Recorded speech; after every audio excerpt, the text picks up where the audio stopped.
میرے بھائیوں اور میری بہنوں، میرے بھائیوں اور میرے بزرگوں، ایک بات خوب سن لیجئے۔ اللہ کے حبیب پاک صلی اللہ علیہ وسلم فرماتے ہیں، میں تمہیں تمہارے دو ہاتھوں میں دو چیزیں دے کر جاتا ہوں، ترکت فیکم الثقلین لن تضلوا بعدی ان تمسکتم بہما کتاب اللہ و سنتی۔ فرمایا تمہارے رائٹ ہینڈ کے اندر اللہ نے قرآن دیا ہے، اور تمہارے لیفٹ ہینڈ کے اندر اور بائیں ہاتھ کے اندر اللہ نے سنت رسول اللہ کو دیا ہے، ثقافت دی ہے، کلچر دیا ہے، اچھے اخلاق دیے ہیں، اچھی زندگی دی ہے، اچھے معاملات دیے ہیں، اچھی عبادت دی ہے، تڑپنے والا دل دیا ہے، رونے والا دل دیا ہے، رونے والا قلب دیا ہے۔ یہ دونوں ہاتھ ہمارے بھرے ہوئے ہیں،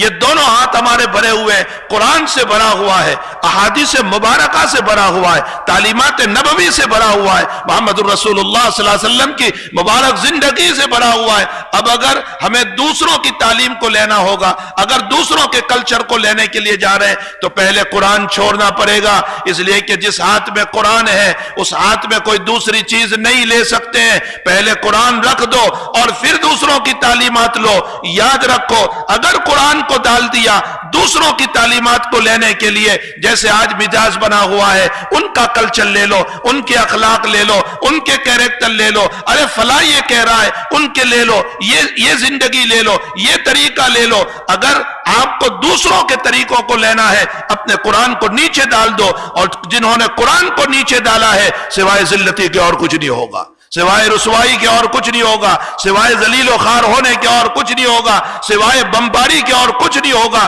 سوائے ہلاکت کے اور کچھ نہیں ہوگا۔